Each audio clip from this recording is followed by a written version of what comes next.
Today I'm going to be talking about trying to paint this landscape painting, and I've painted hundreds of these paintings, literally hundreds, and most of the time it goes okay, but today it didn't, and I want to kind of talk about that and what happens to me if things don't go right and when you should give up and all that kind of stuff. So I'm going to leave the painting on in the background. There's not going to be any amazing reveal at the end and say, yeah, I sorted it out. No, I kind of just stopped, and I want to talk about that and say, should you just carry on regardless if you know it's not working? I couldn't, I wasn't feeling this painting after a while, and I think I kind of know why. So I'll get into that in a minute.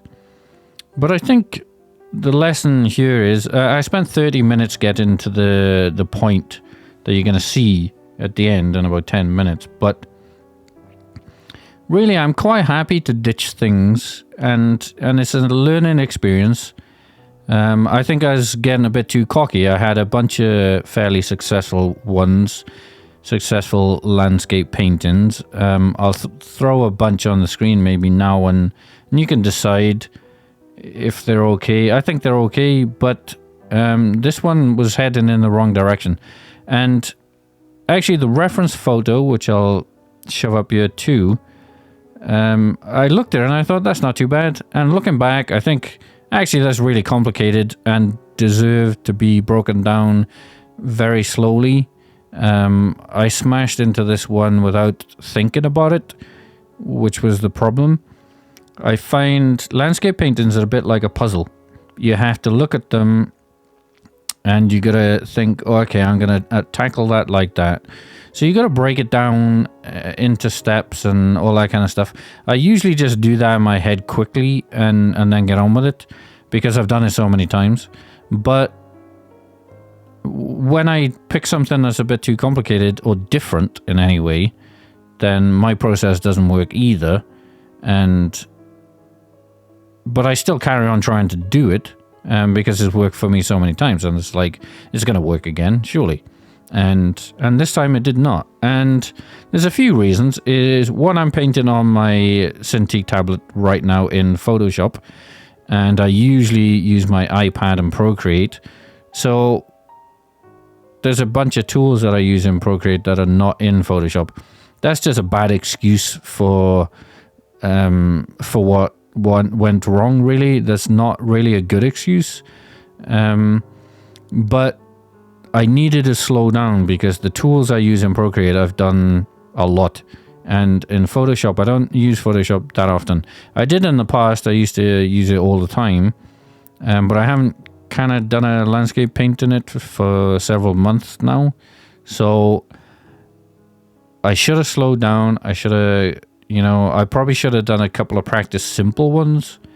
So the point being is, if you're going to use something you haven't used several times in the last month or something, it's going to be difficult. So if you're picking up an iPad now for the first time, it's going to be hard. If you're picking up the first time an iPad in a month, it's going to be hard. Or a Cintiq or a Huion or whatever. If you don't do it regularly, it's going to be pretty difficult. And it's just like muscle memory, obviously. With the iPad, I paint on the iPad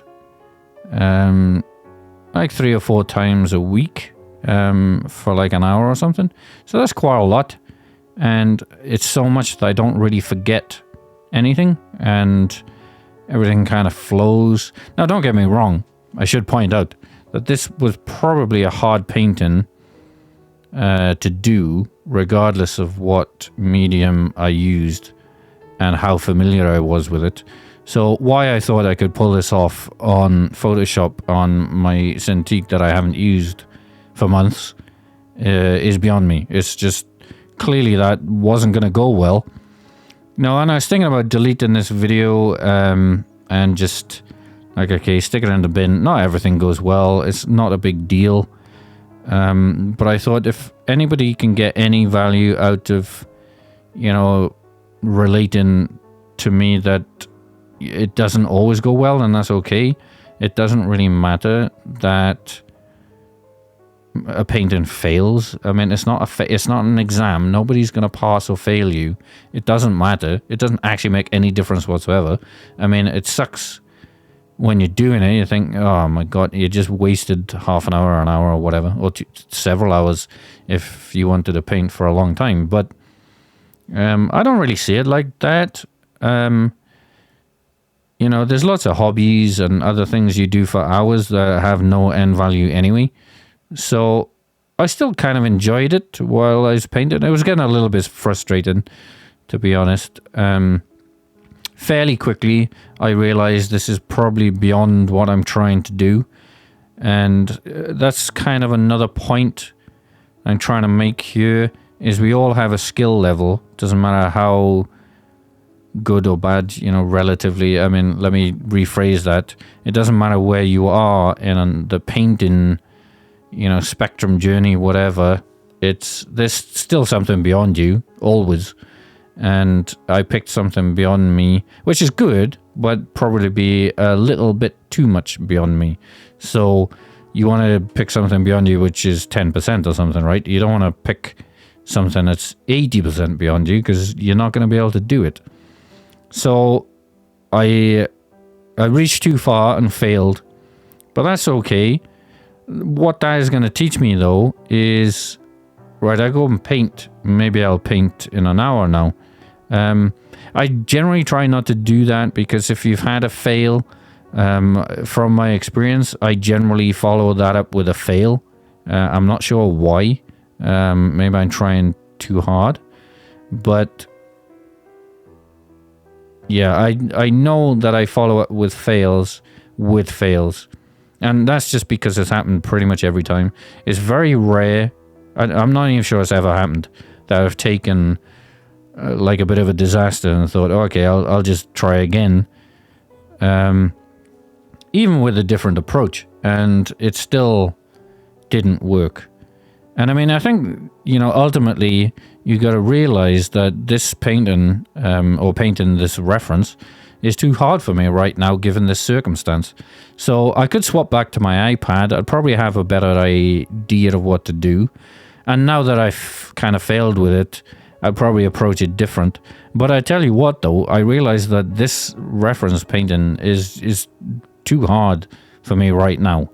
And there's no point making it more difficult. So it's like, let's just leave it. And what I generally do now is let's pick something much easier. Like, don't go too far. I don't go back to like super simplicity, but I'll probably go back to my iPad and probably do something fairly comfortable and make sure I nail it. Because I've had periods before that if I fail, you know, 3 times in a row or something, it gets very unenjoyable. You know, that's not a surprise, obviously. But, and then you can easily get demotivated and not want to carry on because you don't think you're going to do anything right. But that's just your brain messing with you.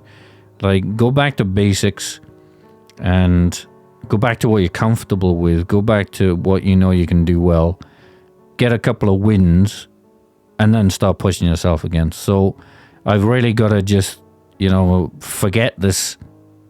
Well, not forget it, because it's good experience to realize, like, okay, why was this too difficult? Well, it was too difficult because the detail was too much. The obvious blocks of what I needed to do were too difficult. And it was just too much going on. Now, if I take stock, slow down, I went too fast. That's generally what I do, and why it goes difficult. As I go too fast and go around the painting and just try and do everything at the same time, which is fine if you have a fairly simple composition. Now, this wasn't, and the approach I took was wrong, basically.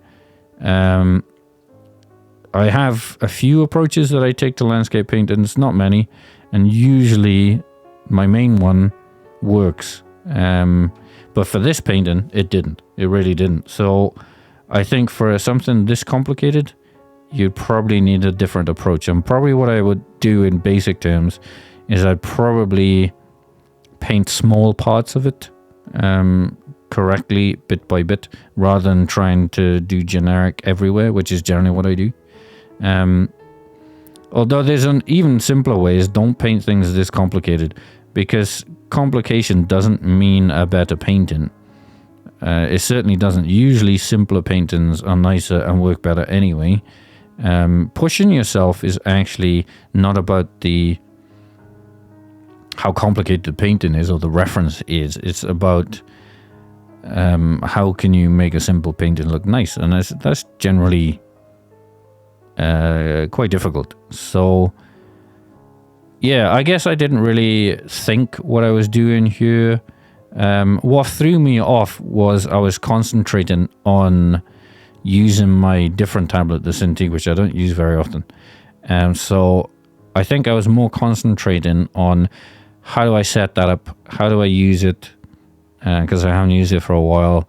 You know, is the touch working properly? Can I film it, etc. My stupid head's in the way, which is difficult with the big tablet, so I just like forget it. It can just stay there. It's easier with the iPad because it's so small, you can get nicer angles. But anyway, I'm not sure this is going to be of any use to anybody, but if you watch my channel, you can see most of my, well, nearly every one of my paintings goes fine and to plan, but that certainly is not the case. As soon as I go anywhere near something I haven't done before, it's a challenge, which I quite like. I mean, I'm certainly not going to give up on this. The Cintiq's great, by the way. It's very different from the iPad. So if I think like, oh, I'll just transfer my skills from the iPad to the Cintiq, it's not so simple. It's mainly because the apps are very, very different. And I'd love Procreate on the Windows, and then I could apply the same skills. But you see me right now. I'm watching this video and putting the voiceover after I've done it, and I've started to realize here is like this isn't working, and I'm staring at it. Because I'm thinking, what can I do? How can I like slow down, break it up, and tackle it? And I probably could give it a decent go, but I think it's not worth it. I think it's just time to call it and think, nah, let's do something else. Try again. It didn't work. It's no big deal. We'll be on to the next painting, and I'll paint hundreds and hundreds more. So it doesn't matter if one went wrong. Not really. So anyway, check out my other videos if you want to see me actually finish something.